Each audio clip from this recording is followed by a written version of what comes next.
예수님의 부활하신 주일 새벽과 같이 제일 첫 시간 주일 새벽 예배를 드리는 또 기도하는 성도님들과 성도님의 가정 위에 하나님의 은혜와 평강이 넘치시기를 주님의 이름으로 축원합니다. 오늘 본문은 속건제, 속건제와 화목제, 소제에 대한 보충적인 규례라 할 수 있습니다.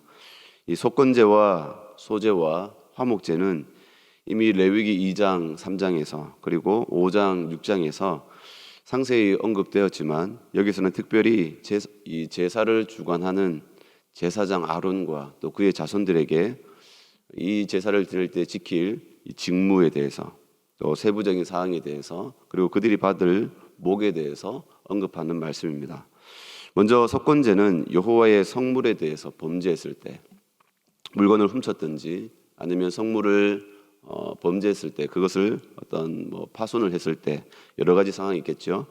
또 부재 중에 여호와의 금령을 범했을 때 또 한 가지는 이웃의 물건을 그 재산을 부당하게 착취했을 때 그때의 그 죄를 속죄받기 위해서 드리는 제사라고 말씀을 드렸습니다. 이때 드리는 희생 제물은 빈부 기천을 막론하고 무조건 흠 없는 순양으로 드려야 됐습니다. 그리고 속죄제는 이 신분에 따라서 또 가난하든지 부유하든지 기천에 따라서 여러 가지 형태의 제물을 드리게 되지만 이 속건제는 무조건 조건이 없습니다. 이 순양으로 규정을 지어주고 있습니다. 그리고 속건제의 또 다른 특징은 여호와께 제사를 드리기 전에 물적 피해를 끼친 그 피해자에게 먼저 배상이 이루어진 후에 제사를 드릴 수 있다는 겁니다. 그래서 배상은 본물과 함께 추가적으로 5분의 1을 더해서 손해배상을 치르게 되고 또 배상인 이 성결된 후에 비로소 하나님께 속건제 희생을 드리면서 그 속죄제 용서를 받게 됩니다. 그래서 속건제는 배상의 성격을 띠는 제사다라고 말할 수 있습니다. 그래서 속건제는 사람과 하나님 양측 모두에게 용서와 사죄를 구해야 하고 그래서 상당한 부담감이 되고 또 중압감을 받을 수 있는 것이 이 속건제 제사라고 할 수 있습니다. 그만큼 죄를 지을 때는 순간이지만 죄 문제를 해결할 때 치러야 되는 수고 그리고 노력은 더 많은 것을 갚아야 될 만큼 힘들다는 사실을 알려주고 있습니다. 죄는 그만큼 무서운 것이고 또 가볍게 여길 수 없다는 사실을 우리가 깨닫게 됩니다. 특히 속건제는 사람에게 피해를 끼친 잘못에 대해서 정당하게 용서를 받을 것을 종용하고 있죠. 죄는 하나님께만 용서받으면 끝나는 것이 아니라 피해를 끼친 상대방에게도 마음을 다한 용서를 구하고 성실히 책임을 다할 의무를 규정해 주면서 하나님께서 원하시는 회개는 전인격적인 회개라는 사실을 우리에게 알려주고 있습니다. 하나님께만 용서함을 받으면 됐지라고 하는 것이 아니라 사람과 하나님 앞에서 우리의 변화된 모습을 보여줘야 된다라고 하는 것을 볼 수가 있습니다. 또 오늘 본문에서 추가적인 속건제 규례를 보면 하나님께 돌릴 희생 제물의 모든 기름 부분 또 제사장이 취할 수 있는 부분을 언급해 주고 있습니다.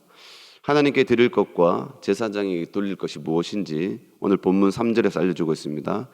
그 기름을 모두 드리되 곧 그 기름진 꼬리와 내장에 덮인 기름과 두 콩팥과 그 위에 기름 곧 허리 쪽에 있는 것과 간에 덮인 거풀을 콩팥과 함께 떼어내고 제사장은 그것을 다 제단 위에서 불살라 여호와께 화제로 드릴 것이니 이는 속건제니라. 제사장인 남자는 모두 그것을 먹되 거룩한 곳에서 먹을지니라. 그것은 지극히 거룩하니라. 여기서 모든 기름 부분을 희생 제물의 여러 부위 가운데서 가장 중심이 되고 또 맛있는 귀한 부분입니다. 따라서 하나님께서 원하시는 것은 바로 희생 이 제물의 중심이라고 할 수 있습니다. 이것을 진실하고 또 신실한 마음으로 회복해서 드릴 것을 의미합니다. 왜냐하면 이 속건제는 하나님 앞에 신실하지 못한 자 그리고 깨닫지 못한 자가 하나님 앞에 드리는 제사라고 할 수 있습니다. 왜냐하면 레위기 6장 2절을 보면 누구든지 여호와께 신실하지 못하여 범죄하되 곧 이웃이 맡긴 물건이나 전당물을 속이거나 도둑질하거나 착취하고도 사실을 부인하거나 여기서 이 속건제가 하나님 앞에 범죄가 되는 이유가 뭐죠? 여호와께 신실하지 못하여 범죄하되 남의 물건을 부당하게 착취하거나 또 거짓말로 속이거나 해서 빼앗게 되었을 때 그때의 그 마음, 그것이 하나님 앞에 신실하지 못하여 범죄했다라고 그렇게 말씀하고 있습니다. 그래서 선한 양심이 회복되어지고 또 마음의 중심이 새롭게 되기를 원하는 마음으로, 그래서 그 속건제는 하나님 앞에 선한 양심의 회복이죠. 재물을 내가 악의적인 마음을 가지고 사람을 죽이거나 그 물건을 빼앗는 것이 아니라 그 물건을 전당 잡고 이 물건이 좋네 하고는 이제 주인이 와서 이걸 자기 것이라고 돌려달라고 할 때에 이건 내 거다라고 부당하게 거짓말을 취해서 그 물건을 빼앗는 행위를 말합니다. 그러니까 이 속건제는 그 마음의 본 바탕은 하나님 앞에서 선하게 가지고 있다가, 그러나 그 물건을 봤을 때 그 마음속에는 욕심과 부당한 마음을 갖고 물건을 빼앗게 되는 거죠. 그러니까 하나님 앞에 신실하지 못하다는 겁니다. 그래서 이 속건제는 선한 양심의 회복이 중요하고 또 그 마음 중심을 하나님 앞에 새롭게 고쳐 먹는 것을 의미합니다. 하나님께서 사람과의 관계를 규정해 주시지 않는다고 한다면 우리는 아마 위선적인 신앙의 형태를 가지게 될 겁니다. 그래서 이 속건제는 하나님 앞에서 사람 앞에서 신실함을 회복하고 선한 양심을 회복하는 것이 목적이 됩니다. 그래서 하나님께서는 이 아모스를 통해서도 그러한 사실을 보여주고 있습니다. 너희들이 나에게만 와서 예물을 드리고 하는 것이 중요한 것이 아니라 삶 속에서 이루어지고 있는 신실함에 대해서도 알려주고 있죠. 아모스 2장 6절에 보니까 여호와께서 이와 같이 말씀하시되 이스라엘의 서너 가지 죄로 말미암아 내가 그 벌을 돌이키지 아니하리니 이는 그들이 은을 받고 의인을 팔며 신 한 켤레를 받고 가난한 자를 팔며 힘 없는 자의 머리를 티끌 먼지 속에 발로 밟고 연약한 자의 길을 굽게 하며 아버지와 아들이 한 젊은 여인에게 다녀서 내 거룩한 이름을 더럽히며 모든 제단 옆에서 전당 잡은 옷 위에 누우며 그들의 신전에서 벌금으로 얻은 포도주를 마심이니라. 아모스가 이 선지자로 말씀을 선포할 때에 이스라엘에게 하나님께서 강력한 말씀이 선포되는 그 이유 중에 한 가지가 바로 착취였습니다. 착취. 속건제는 하나님뿐만 아니라 사람과의 관계에 있어서 윤리성을 회복하도록, 그리고 정의와 도덕을 바르게 세우도록 강화하는 규례라고 할 수 있습니다. 그래서 마태복음 18장 35절에 너희가 각각 마음으로부터 형제를 용서하지 아니하면 나의 하늘 아버지께서도 너희에게 이와 같이 하시리라. 우리가 하나님 앞에서와 또 사람 앞에서도 신실한 신앙을 가지기를 하나님께서 원하신다는 것을 우리가 알 수 있습니다. 그래서 중요한 사실은 우리 힘으로는 이 참된 배상도, 참된 용서도, 참된 회개도 하지 못한다는 겁니다. 배상의 이유도 들통이 났기 때문에, 그래서 우리가 어쩔 수 없기, 또 사회적인 시선과 또 자신의 위치 때문에 하는 경우가 혹 있지요. 그래서 배상하는 문제를 피하고 싶고 또 배상했을 때 아까워할 수 있습니다. 마음 닿은 용서와 책임을 감당하기가 어렵다는 겁니다. 그래서 이런 우리의 연약함을 통해서 참된 용서의 예표가 되시는 분이 바로 예수님이라는 겁니다. 우리는 죄에 팔려서 종노릇하고 그리고 세상에서 썩어질 것을 쫓아가서 살 수밖에 없는 우리 연약함, 우리 죄값을 대신해서 배상하시고 돌이켜서 하나님의 사랑을 우리에게 주셔서 하나님과 화목하게 하시는 예수 그리스도께서 계시기 때문에 우리가 용서할 수 있고 책임을 다할 수 있고 그리고 회개를 드릴 수 있다는 겁니다. 그러므로 흠 없는 순양의 기름을 드린다는 것, 예수 그리스도의 마음 다한 중심을 통해서 헌신을 알고 우리에게도 그러한 헌신을 닮아갈 것을 종용하는 말씀이라고 할 수 있습니다. 그러므로 우리는 예수 그리스도와 하나님 앞에 은혜의 빚진 자로서 하나님께 받은 이 은혜, 예수 그리스도의 속죄의 은혜를 깨달은 자는 다른 사람을 용서할 수 있겠죠. 그리고 잘못한 부분에 대해서 변화된 모습을 우리가 나타낼 수가 있다는 겁니다. 우리의 교회 섬김도 봉사도 이와 같아야 된다는 겁니다. 우리가 하나님 앞에 나아갔을 때 사람들에게 인정받기 위해서, 사람들에게 보여지기 위해서 하는 것이 아니라 오직 예수님을 향한 믿음과 중심 다한 섬김으로 우리가 용서할 수 있고 또 우리의 봉사도 감당해야 되고 또 우리가 하나님 앞에 신실한 예배자로 서 가야 된다는 겁니다.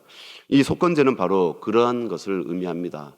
우리의 마음 다한, 우리의 중심이 어디에 있느냐.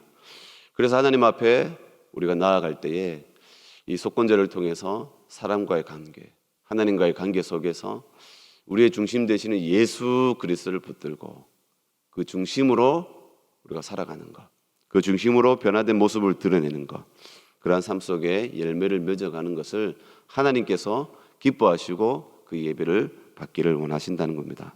그러므로 오늘 이 새벽에 또 첫 시간을 깨우면서 예수 그리스도를 바라볼 수 있기를 바라고, 예수 그리스도께서 나를 어떻게 사랑하시는가, 나를 위해 어떻게 죽으셨는가, 나를 어떻게 하나님의 자녀 삼으셨는가, 그 은혜를 우리가 깨닫고 그 은혜 속에서 강한 우리가 될 수 있기를 주님의 이름으로 소망을 드립니다. 기도하겠습니다. 너희 안에 이 마음을 품으라. 곧 그리스도 예수의 마음이니 그는 근본 하나님의 본체시나 하나님과 동등됨을 취할 것으로 여기지 아니하시고 오직 자기를 비어 종의 형체를 가지사 사람들과 같이 되셨고 사람의 모양으로 나타나사 자기를 낮추시고 죽기까지 복종하셨으니 곧 십자가에 죽으심이라. 이러므로 하나님이 그를 지극히 높여 모든 이름 위에 뛰어난 이름을 주사 하늘에 있는 자들과 땅에 있는 자들과 땅 아래에 있는 자들로 모든 무릎을 예수의 이름에 꿇게 하시고 모든 입으로 예수 그리스도를 주라 하시나여 하나님 아버지께 영광을 돌리게 하셨다고 하신 이 말씀에 감사와 찬양을 드립니다. 하나님, 우리는 세상에서 썩어질 것을 쫓아서 또 세상의 정욕을 쫓아서 하나님 우리 중심으로 살아갈 수밖에 없는 자들이오나 주께서 우리를 구원하시기 위해서 우리와 같은 형상으로 사람이 되시고 낮아지시되 또한 죽기까지 복종하시면서 우리를 사랑하시고 구원하시기를 기뻐하시는 주님의 크신 사랑과 은혜를 보게 됩니다. 주님, 우리도 예수님의 그 사랑을 힘입어서 하나님의 자녀가 되었고 또 그 은혜를 힘입어서 하나님 앞에 섰사오니 주님, 이 은혜를 굳게 붙잡아 주시고 또 이 은혜 안에서 강한 자들이 되기를 원합니다. 하나님, 세상 가운데서 늘 위선적일 수밖에 없고 사람들을 속일 수밖에 없사오나 우리의 심령이 늘 새롭게 하여 주시고 예수 그리스도의 은혜로 주님 우리를 굳게 붙잡아 주셔서 하나님 앞에서 진실한 믿음과 신앙 가운데 설 수 있도록 은혜를 더하여 주시옵소서. 오늘도 하나님 앞에 거룩한 주일로 예배할 때마다 하나님 우리의 마음 다한 중심으로 하나님 앞에 예배할 수 있도록 은혜를 더하여 주옵소서. 주님, 주의 몸된 우리 부산 영락교회를 위해서 기도합니다. 항상 변함없이 복음의 비전을 이루어 가도록 성령께서 능력으로 역사해 주옵시고 또 세우신 담임 목사님 오늘 또 강단에 세우실 때마다 말씀으로 성령의 충만함으로 붙들어 주시고 또 하나님 앞에 나와서 예배하는 온 성도들 가운데 한 마음과 한 뜻으로 또 말씀을 통한 은혜를 더하여 주시고 또 이 어려운 시대를 이겨나갈 수 있도록 힘을 더하여 주옵소서. 감사드리오며 거룩하신 예수님의 이름으로 기도드리옵나이다. 아멘.